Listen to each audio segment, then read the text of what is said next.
தேவனுக்கு மகிமை. சவுல் பவுலாக மாறியது. அப்போஸ்தலர் நடபடிகள் 9ஆம் அதிகாரம் 6ஆம் வசனம். ஆண்டவரே, நான் என்ன செய்ய சித்தமாயிருக்கிறீர்? சவுலை இயேசு கிறிஸ்து சந்தித்த நேரத்தில் சவுல் வாயிலிருந்து புறப்பட்ட வார்த்தைகளை இங்கு நாம் கேட்டோம். ஆண்டவரே, நான் என்ன செய்ய சித்தமாயிருக்கிறீர்? தேவனுக்கு சித்தமானதை, தேவனுக்கு பிரியமானதை நாம் செய்யும்படியாக அழைக்கப்பட்டிருக்கிறோம். இதை அறிந்த கிறிஸ்தவர்கள் மிக குறைவு. தேவனே அதை செய்யும் இதை செய்யும் என்று அவரை செய்ய சொல்பவர்கள் அநேகர். நாம் கேட்கிறதை அவர் கொடுப்பார் என்று திருமறை சொல்லுகிறது. எனவே அநேகர் தங்களுக்கு தேவன் அநேக நன்மைகளை செய்யும்படியாக கேட்கிறார்கள். உனக்காக நான் மரித்தேனே, எனக்காக நீ என்ன செய்தாய் என்ற கேள்வியை அவர் எழுப்புகிறார். ஆண்டவரே, நான் என்ன செய்ய சித்தமாய் இருக்கிறீர் என்ற சவுலின் கிறிஸ்தவம் பாராட்டத்தக்க ஒன்றாய் இருக்கிறது.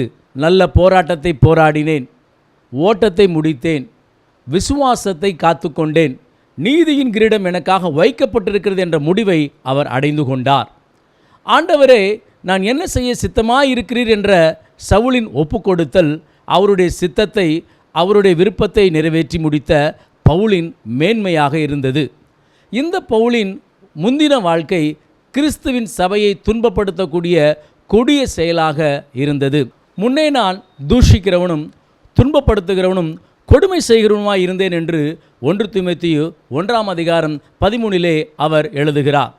மோசே மார்க்கத்தின் மகா வைராக்கியமான பிதாக்களின் பாரம்பரியத்துக்காக வாழ்ந்த பவுல் பிலிப்பியர் 3ஆம் அதிகாரம் 5-6 வசனத்தின்படி 7 அடுக்கு மேன்மைகளை பெற்ற பவுல் கிறிஸ்தவத்திலே தான் பாவிகளிலும் பிரதானமான பாவி என்று அறிக்கையிடுகிறார். அவர் பரிசேய வகுப்பை சேர்ந்தவரானபடியால் பரிசேயருடைய நீதியிலே அவர் குடிகொண்டிருந்தார்.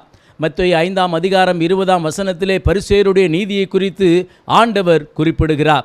அந்த நீதி அனைத்து பரிசேயருக்கும் உரியதாக இருந்தது. லூக்கா 18ஆம் அதிகாரம் 10 முதல் 14 வசனங்களிலே இயேசு சொன்ன ஓமையில் அந்த பரிசேயனுடைய ஜெபத்தை நாம் காணலாம்.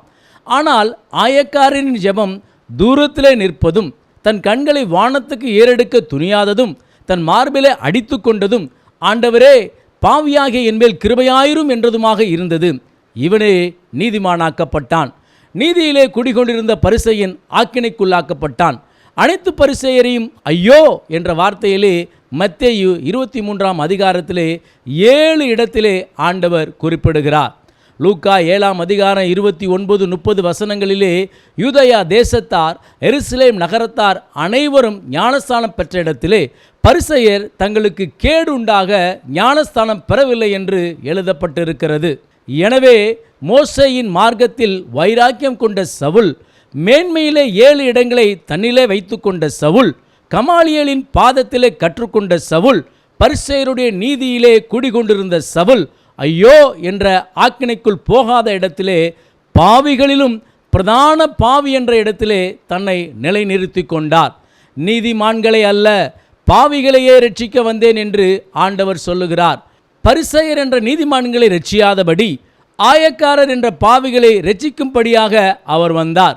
அந்த இடத்திலே பாவிகளிலும் பிரதானமான பாவி என்று தன்னை நிலைநிறுத்தி கொண்ட பவுல், அவர் சித்தம் செய்வதிலும் அவருக்கு பிரியமாய் நடப்பதிலும் உயர்ந்த இடத்திலே அவர் சிறந்து விளங்கினார். 3ஆம் வானம் வரைக்கும் எடுத்துக்கொள்ளப்பட்ட மேன்மையும் அவருக்கு உண்டு. கிறிஸ்துவின் தாழ்மையில் தன்னை இணைத்து கொண்டார். அப்போஸ்தலர் என்று சொல்வதற்கு தான் தகுதி இல்லை என்ற இடத்திலே தன்னை வெளிப்படுத்துகிறார். எல்லா அப்போஸ்தலரையும் விட அதிகமாக பிரயாசப்பட்டேன், ஆகிலும் நான் அல்ல, கிறிஸ்துவே என்று அவர் வெளிப்படுத்துகிறார்.